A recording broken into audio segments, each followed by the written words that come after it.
Alegria poder estarmos reunidos hoje de manhã para louvarmos ao nosso Deus, para aprender mais um pouco da sua santa e bendita palavra.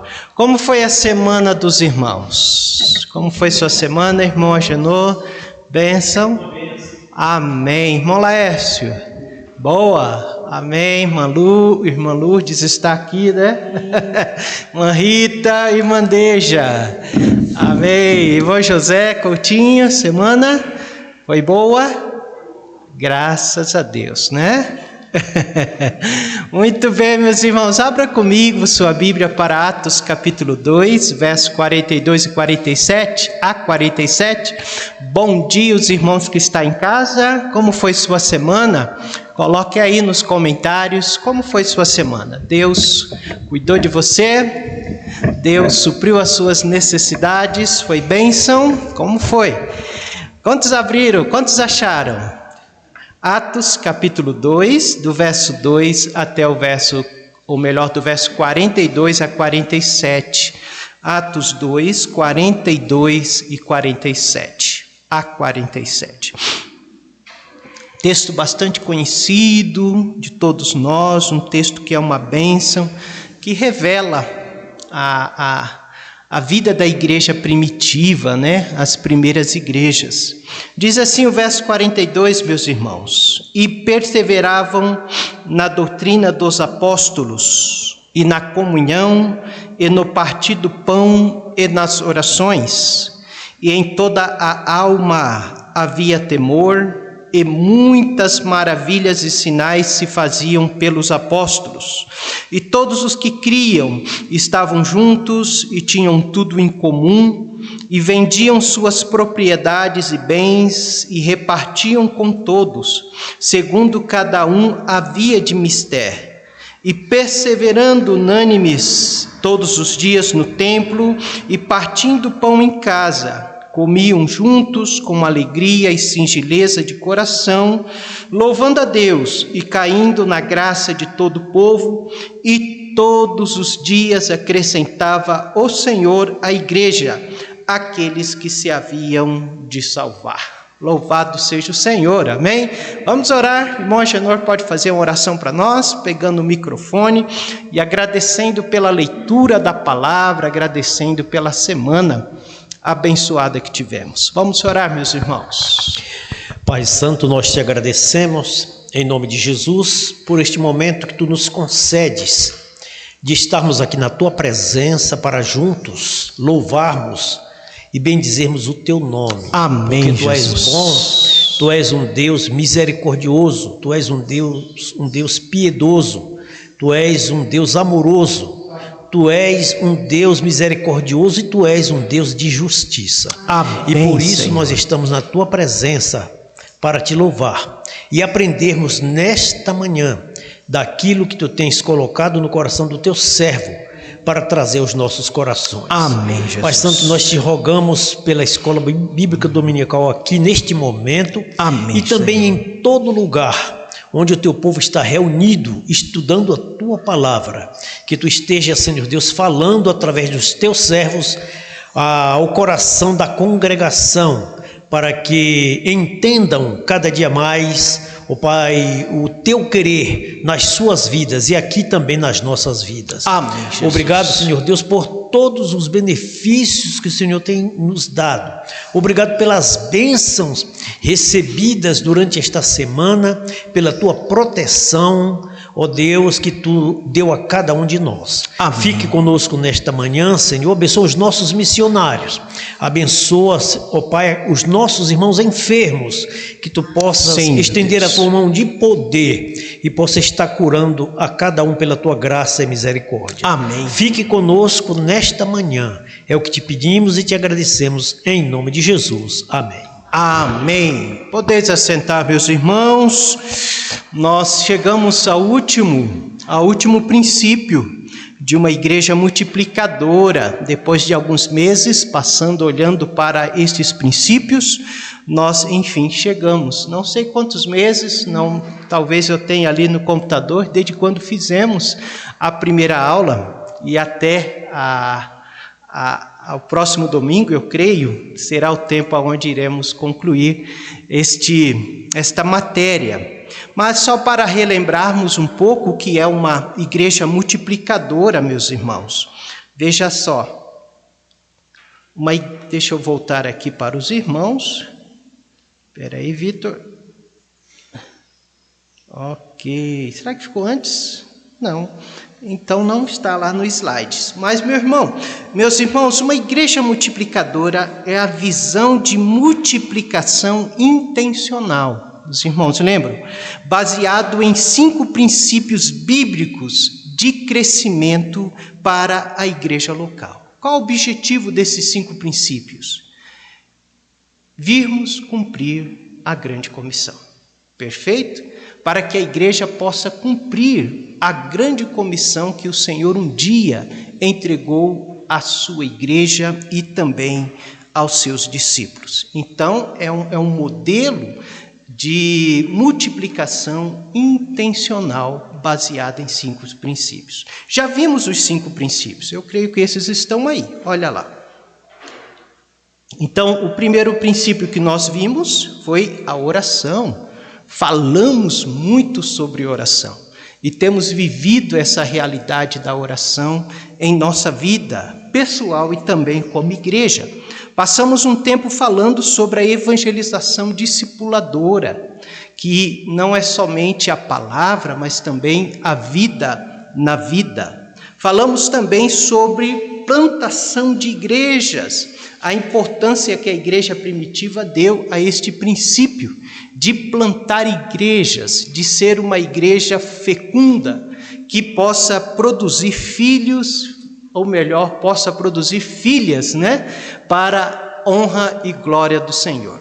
Falamos também sobre formação de líderes. Passamos um tempo falando sobre a importância de formarmos líderes na igreja.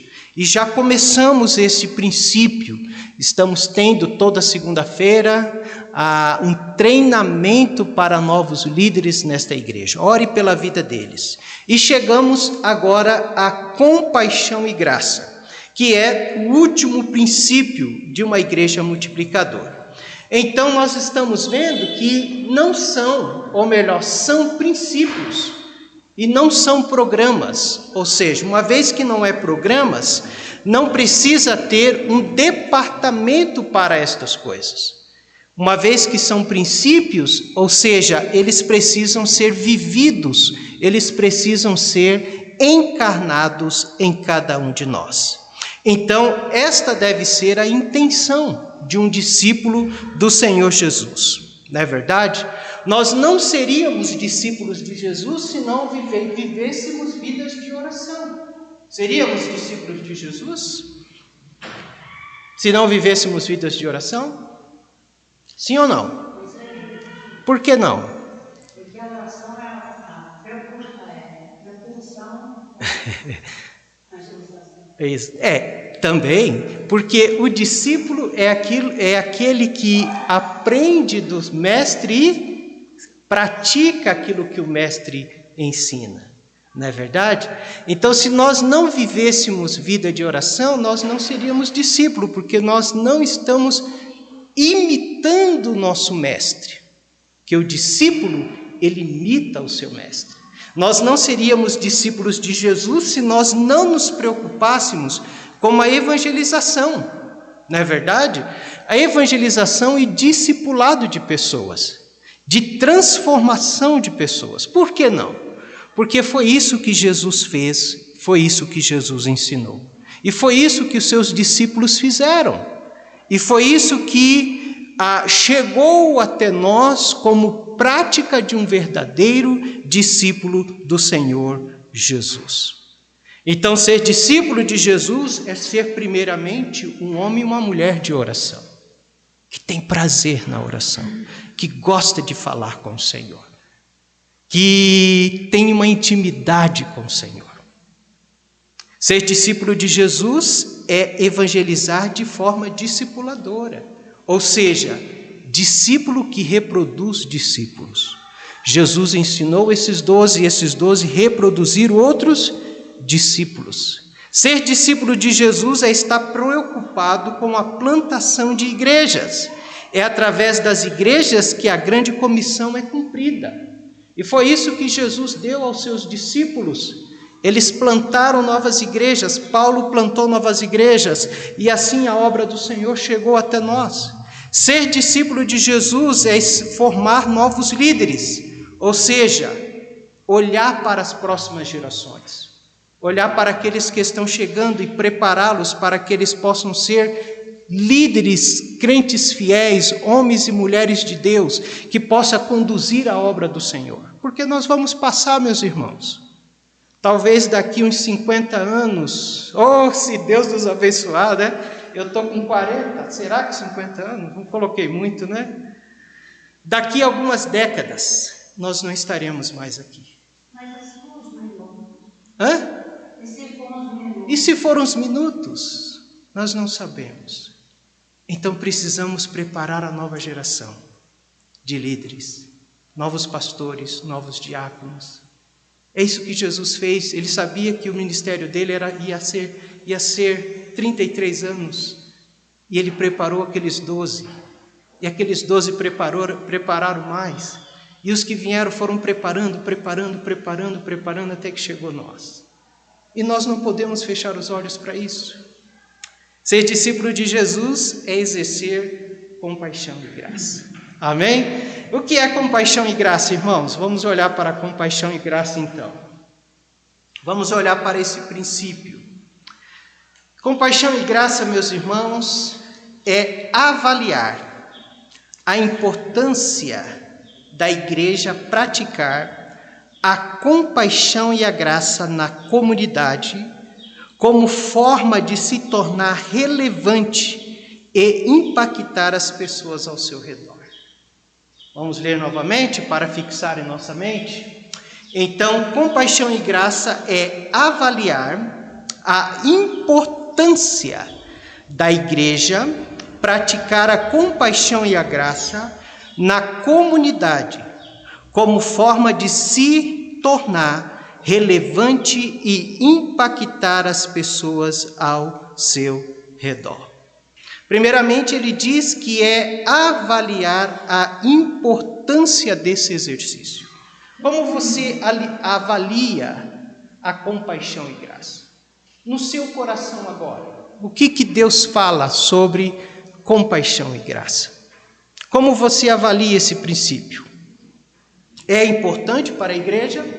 Ou é algo que não é tão importante para a igreja? O exercício da compaixão àqueles que precisam, e não só a compaixão, mas exercer graça para com os demais. O que os irmãos avaliam? Quem gostaria de falar algo? Dentro desse contexto, dentro daquilo que acabamos de ler. Irmão José Coutinho. Compaixão é sempre a minha oração.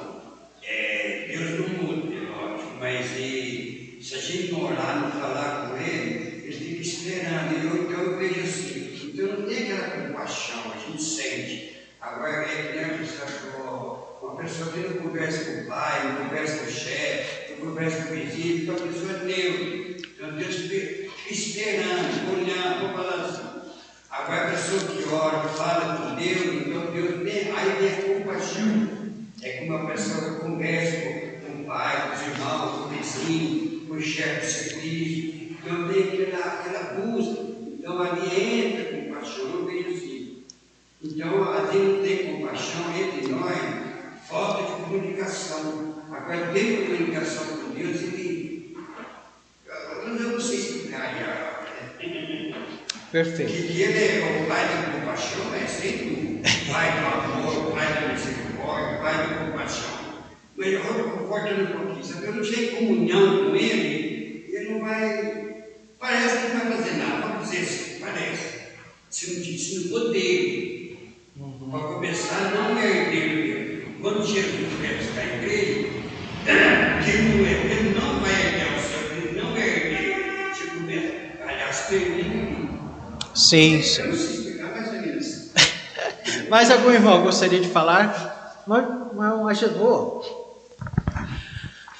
Pastor, o apóstolo Tiago, ele falou lá num determinado lugar, se alguém chegar para você necessitado de alguma coisa, e você tiver essa coisa, e não der para ele, e dizer para ele, vai embora, Deus te abençoe, farte-se. Ele fala, o que adianta? Então a compaixão e graça, ao meu ver e biblicamente, é eu não somente dizer que faço, mas eu fazer. Para que aquele que está me observando, ele veja que eu não sou só de palavras, mas eu falo e faço aquilo que falo. Então, a compaixão e graça, além da gente falar às pessoas da salvação, do amor de Cristo, do Evangelho, nós temos que estar observando também se essa pessoa, além disso, não está precisando de algo mais. E isso aí pode ser coisas materiais. Às vezes a pessoa está passando necessidade. Se eu falo do Evangelho para ela e vejo que ela está passando necessidade e eu faço de conta que não vi, faço vista grossa, eu não estou usando verdadeiramente a compaixão e graça. Então, a palavra de Deus diz que nós temos que ter fé e ter as obras. Isso. Para que seja ratificado, seja confirmado perante aquele que está nos vendo que nós somos verdadeiramente cristãos. Amém, amém. Olha só, meus irmãos, avaliar a importância da igreja praticar a compaixão e graça na comunidade. Comunidade, onde é a comunidade? Que comunidade é essa, né? Porque nós vivemos em uma comunidade, não é verdade? Mas há uma restrição dessa comunidade, há um limite dessa comunidade. Eu creio que a comunidade é onde Deus nos coloca individualmente, aonde você mora, e a comunidade é onde Deus coloca a sua igreja. A sua igreja. E quando eu olho para a membresia dessa igreja, a gente vê que cada um de nós aqui mora em vários bairros diferentes, né? Eu moro no São Judas, eu creio que a maioria dos bairros mora no bairro São Judas, dos membros mora no bairro São Judas. Acho que a irmã Solange é São Judas ali. Meia. A irmã Lourdes ali ainda é São Judas, né? Irmão José Maria, a irmã Rita mora lá na Nossa Senhora de Fátima. Qual o seu bairro, Laércio? Amoreiras, olha só, Santa Rita, irmão José Coutinho. Lá no bairro do irmão, qual que é, irmão Agenor? Descalvado.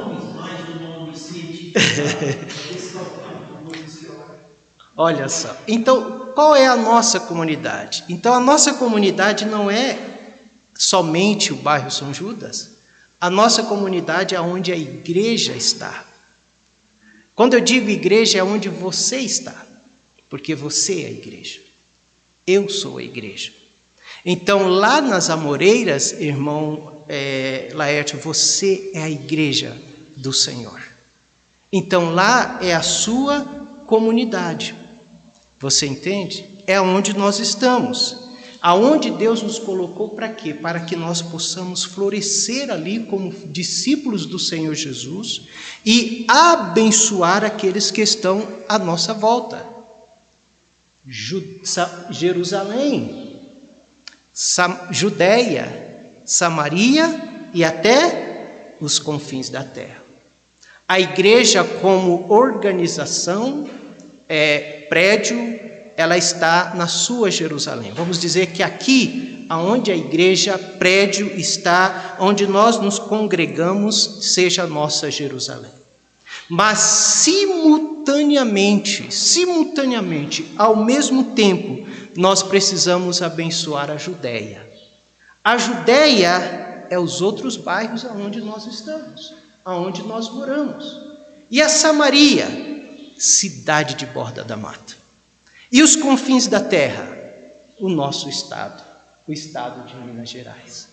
Então, simultaneamente, quando a palavra de Deus diz lá em Atos 1:8, Lucas escrevendo, onde a igreja deveria dar testemunho do Espírito Santo, da palavra de Deus por meio do Espírito Santo de Deus, em Jerusalém, Judéia, Samaria, até os confins da terra.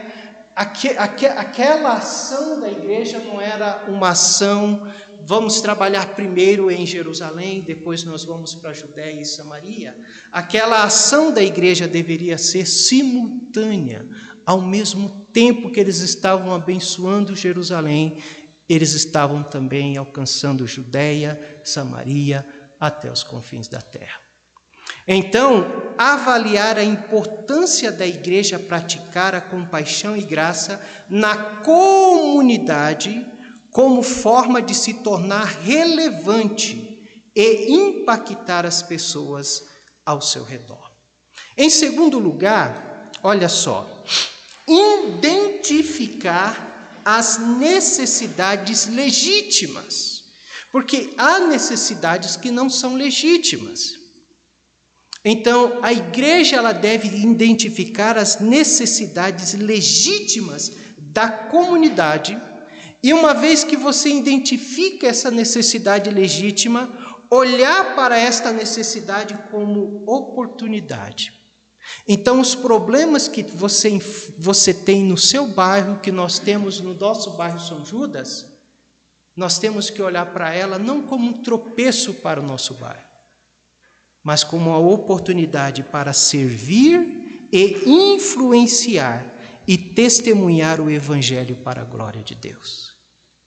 Interessante como nós sempre olhamos para aquilo que é desagradável ao nosso redor como algo que está ali para atrapalhar, e de fato atrapalha, de fato tira muitas vezes o nosso sono, mas aquela questão é uma oportunidade que Deus está te dando. É uma oportunidade para você servir aqueles. É uma oportunidade para você influenciar. É uma oportunidade para você testemunhar do Evangelho da glória de Deus naquele contexto. Amém? Conta-se uma história interessante de 2 vendedores, né, de calçados. Acho que eu já contei aqui, que foram enviados para uma ilha, o primeiro vendedor. E quando esse vendedor chegou lá nessa ilha, ele constatou de que todos os moradores da ilha andavam descalços. Ele olhou, andou, foi no bairro, foi na periferia, foi no centro ali da ilha, um dos moradores, e todo mundo andava descalço. Ele envia o relatório para o seu chefe dizendo: olha, aqui não tem jeito, o que nós vamos ganhar aqui? Né? O que vai vender numa ilha onde todo mundo irmandeja anda descalço? E ele escreve o relatório: não vejo futuro para a nossa empresa nesse lugar. Enviou o segundo. O segundo, quando ele chegou lá e viu que todo mundo andava descalço, ele envia: achamos. Achamos o lugar aonde nós iremos ganhar dinheiro, porque todo mundo aqui anda descalço e nós iremos vender muito aqui. Então é a maneira como nós olhamos, a maneira como nós enxergamos. Muitas vezes nós enxergamos algo como aquilo que está ali para nos prejudicar, como eu já disse, de fato muitas vezes prejudica, mas comece a olhar as questões do seu bairro, da sua vizinhança, como uma oportunidade para você servir, uma oportunidade para você influenciar e uma oportunidade para você testemunhar de que Jesus pode fazer algo. Testemunhar do Evangelho da glória de Deus. Amém, meus irmãos? Então, identificar as necessidades das pessoas ao seu redor e as pessoas que estão ao redor da igreja. Então, como nós vamos caminhar a nossa aula? Nós vamos caminhar falando da importância, certo? E vamos falar das necessidades de identificar essas necessidades. Perfeito, irmão Laércio? Então nós faremos de duas maneiras isso. De quais são as duas maneiras? Primeiramente, nós vamos olhar para compaixão e graça no primeiro século, ou seja, vamos olhar como a igreja primitiva foi relevante na sua sociedade no primeiro século. E depois, por último, nós falaremos sobre o exercício da compaixão e graça. Como nós, como igreja local, podemos exercitar a compaixão e graça no nosso bairro e também no bairro onde a igreja está localizada. Perfeito? Então vamos entrar aí num túnel do tempo e vamos voltar lá para a igreja de Jerusalém. Vamos voltar para lá. Primeiramente, o que nós vamos encontrar na igreja de Jerusalém? Olha só, as igrejas do primeiro século, da era cristã, nós estamos falando da igreja de Jerusalém, nós estamos falando das igrejas de Antioquia, de Éfeso, todas aquelas primeiras igrejas. Então, as igrejas do primeiro século, da era cristã, se tornaram relevantes na sua comunidade através de suas ações de compaixão e graça. Não podemos tirar esta realidade. Isto é um fato na vida daquelas igrejas. Eles pregavam evangelhos, havia milagres, havia sinais, mas havia também, por meio daquelas igrejas, a prática da compaixão e graça. E devido todo este ajuntamento de princípios e de qualidade, estas igrejas se tornaram relevantes ali. Perfeito? Vamos ver como eles viviam, vamos olhar novamente para o texto que nós acabamos de ler, no início da nossa aula, Atos 2, 42 a 47, o que diz aí? Vamos ler todos juntos? Vamos ler todos juntos? 42 a 47, pega a sua Bíblia aí, Vitor, os irmãos que estão em casa, pega a sua Bíblia e vamos ler, leiamos então, 42, e perseveravam na doutrina dos apóstolos e na comunhão e no partir do pão e nas orações. E em toda a alma havia temor, e muitas maravilhas e sinais se faziam pelos apóstolos. E todos os que criam estavam juntos, e tinham tudo em comum, e vendiam suas propriedades e bens, e repartiam com todos, segundo cada um havia de mister. E perseverando unânimes todos os dias no templo, e partindo pão em casa, comiam juntos com alegria e singeleza de coração, louvando a Deus e caindo na graça de todo o povo, e todos os dias acrescentava o Senhor à igreja aqueles que haviam de salvar. Quais são as características, o que você identifica nessa igreja como práticas de compaixão e graça? Vamos lá, um por um. Fala uma prática, você acabou de ler o texto, o que você pode identificar? Irmã Deja, o que a irmã identifica aqui, que a irmã olha assim, poxa pastor, esta igreja vivia isso. Partindo pão, irmã Lourdes, quem mais? Salvação, havia salvação na vida daquela igreja. Oração na vida da igreja, vamos lá. Comunhão, muito bem, irmã Rita, irmã Solange também comunhão. Vamos lá, o que mais os irmãos identificam? Perseveravam na doutrina, o que mais? Pode falar. Caía na graça do povo. Vitor, você está comigo? Vamos lá, o que você identificou aí? Opa, oh, glória a Deus! Vendiam as suas propriedades e repartiam com aqueles que tinham mais necessidades, né? O que mais? Pídio, tem alguma coisa que você identificou? Salvação, amém. Então, os irmãos falaram, eles viviam juntos, nós identificamos isso, o texto é muito claro, eles estavam sempre juntos, o texto também nos diz que eles compartilhavam o que tinha em comum, né? Eles compartilhavam o que tinha em comum, eles viviam juntos, eles tinham alegria, isso é maravilhoso. constância no templo para adorar, ouvir e aprender do Senhor. Olha só, viviam juntos nas casas, no templo diariamente. Muito bem. Então, e o fato que chama a atenção aqui é o fato deles cuidarem um dos outros. Não é verdade? Como esta igreja cuidava um dos outros. Como esta igreja, amados irmãos, eles tinham tudo em comum. O texto diz que quando um tinha uma necessidade, o outro ia lá e ajudava aquele que estava passando por necessidade. É bom a gente notar que era um serviço de todos, não era um serviço dos apóstolos apenas, ou dos diáconos apenas, mas o serviço de toda a igreja. Toda a igreja em Jerusalém estava envolvido nessas qualidades e principalmente nesse cuidar um do outro. Então eles cuidavam um do outro de tal forma que a comunidade ao redor da igreja, o que aconteceu? Ficavam encantados.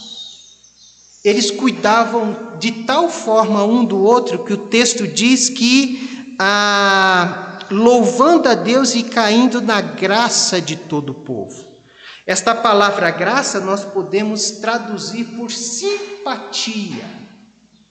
A comunidade se tornou, nutriu simpatia para com aquela igreja. Então a igreja começou a cair e desfrutar da simpatia do povo. O povo começou a olhar para a igreja de forma agradável, simpática, devido a estas qualidades. Que coisa fantástica! Isso mexe, isso move, isso fala. Esse cuidar um do outro é um testemunho extraordinário para a igreja de Cristo.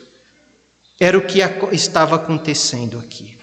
Então, devido a esse mover da igreja em oração, em evangelização, em plantação de igreja, em formação de liderança, em compaixão e graça, todos esses elementos na vida daquela igreja eram uma engrenagem. Lembra da engrenagem? Nós não trouxemos hoje. Era uma engrenagem que fazia com que a igreja caminhasse, E o povo olhava este caminhar da igreja, esse trabalhar do Espírito na vida da igreja. E fazia com que a igreja caísse na graça do povo, na simpatia do povo. E isto criou um ambiente para quê? Para que o Espírito Santo de Deus, que já estava agindo ali, transformasse, salvasse e libertasse pessoas. Porque o texto vai dizer que acrescentava o Senhor à igreja aqueles que haviam de se salvar. Todos os dias o Senhor acrescentava. Ou seja, esse ambiente trouxe um florescer na vida da igreja. Tudo resultado desses princípios que a igreja vivia. Tudo resultado de um princípio que a igreja estava praticando ali em Jerusalém. Abra sua Bíblia em João, capítulo 13, veja o que diz. João 13, verso 34 e 35.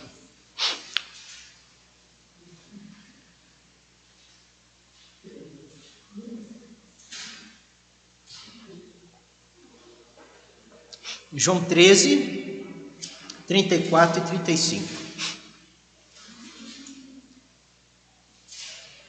Quantos acharam? Amém?